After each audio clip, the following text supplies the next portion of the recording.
సింగు గీతం ఇది ఈరోజు థియేటర్లో ఫ్రెష్గా రిలీజ్ అయింది మామ. ఇది ఒక musical fantasy super natural comedy movie అనమాట. రన్ టైం వచ్చేసి 2 hours 17 minutes, అంటే 137 నిమిషాల మన చెవులకి పాటల కచేరీ. ఇంకా ఫ్యామిలీతో చూడొచ్చు అంటే ఎస్ మామ, ఫ్యామిలీతో చూడొచ్చు. ఎలాంటి అన్కంఫర్టబుల్ సీన్స్ అయితే ఈ సినిమాలో ఉండవు అనమాట. అయితే సినిమా చూసిన తర్వాత నాకు ఒపీనియన్ చెప్పాలంటే, అసలు 94 ఏళ్ల వయసులో కూడా సంగీతం శ్రీనివాస్ తాత అలా తీసాడంటే ఆశ్చర్యపోవాల్సిందే మామ పక్కగా. అండ్ ఈ సినిమాని 22 కోట్లు పెట్టి నాగేశ్వరం గారు ప్రొడ్యూస్ చేశారు. సంగీతం దత్త 40 ఏళ్ళ కళ అంటే అదే. అయితే ఈ సినిమాలో నాకు బాగా అప్రిషియేట్ చేయాల్సింది డిఎస్పీని. ఎందుకంటే డిఎస్పీ ఈ సినిమాకి అసలు హీరో మామ. ప్రతి డైలాగ్ని మ్యూజిక్లా మార్చడానికి ఆయన పేషెన్స్కి దండం పెట్టేలే. ముందు కథలోకి వెళ్తే, మన హీరో ప్రతాప్ గడు జైలు నుంచి బయటికి రావడంతోనే వాళ్ళ నాన్న ఏదో టాటా బిర్లాలాగా ఆస్తి పేపర్లు వదిలేసేయని తెలుస్తుంది. ఆస్తి కోసం కుబేరపురం అనే ఊరి మీద పడతాడు. అక్కడ చూస్తే వాళ్ళ నాన్నకి గోల్డ్ మైన్స్ ఉంటాయని తెలుస్తుంది అనమాట. కానీ అక్కడ ఉన్న ఇంకో కేడీ ఓనర్ రేణుపాప ఇటుకి హ్యాండ్ ఇచ్చి ఆ మైన్స్ని ఎవడో నైరోబీ గడికి అమ్మేయాలని పెద్ద స్కెచ్ చేస్తుంది.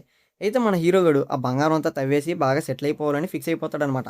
అయితే ఆ ఊర్లో తోడు నీడలాగా మిగిలిపోయిన ఒకే ఒక చెట్టును కూడా నరికేయాలి అని చూస్తుంటాడు.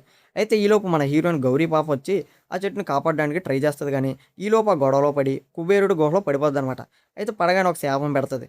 మీ మొక్కలకి మాటలు ఎందుకులే బొక్క, మీరు మాట్లాడిన ప్రతిసారి పాటలు వస్తే సరిపోద్ది అనేసి ఒక చిన్న శాపం పెడుతుంది మావ, అంతే. ఇంకా అక్కడ నుంచి షురు మామ. ఊళ్ళో వాళ్ళకి, థియేటర్లో మనకి ఇంకా సంగీతం కచేరీయే. ఆ తర్వాత నుంచే ఊరి జనాలంతా ఘంటసాలలాగా, పి సుశీలలాగా ప్రతి మొక్క రాగాలు తీస్తూ పాడటం.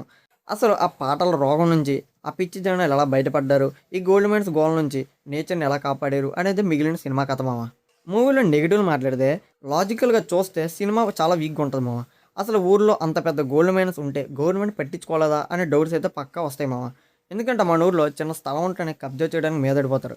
అలాంటి గోల్డ్ మైన్స్ ఉన్నాయంటే కేజీఎఫ్ లెవెల్లో యుద్ధాలు జరగాలి. కానీ ఇక్కడ ఏం ఉండవు అంతలాగా. అండ్ మెయిన్ లీడ్గా ఆయన ఎమోషన్ సీన్స్లో యాక్టింగ్ ఇంకా కొంచెం నేర్చుకోవాలి మనం.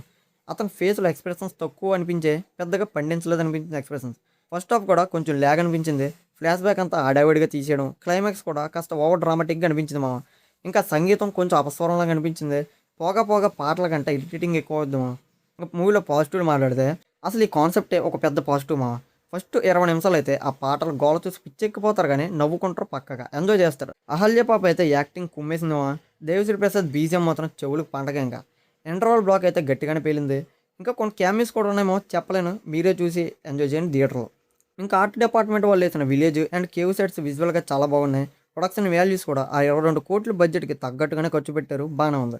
కానీ ఎడిటింగ్ డిపార్ట్మెంట్ ఇంకా కొంచెం కత్తిరి పడితే ఫస్ట్ హాఫ్ ల్యాగ్ గట్టిగా తగ్గేది. వాళ్ళు కూడా పాటలు వింటూ నిద్రపోయారేమో మరి. ఫైనల్గా చెప్పేది ఏంటంటే, సంగీతం ఒక అద్భుతమైన ప్రయోగం. నేచర్ వర్సెస్ గ్రీడ్ అనే మెసేజ్ ఉన్నా కానీ ప్రతి ఒక్కరికి బుర్రకి ఎక్కుతుందా అనే పెద్ద డౌటే మామ.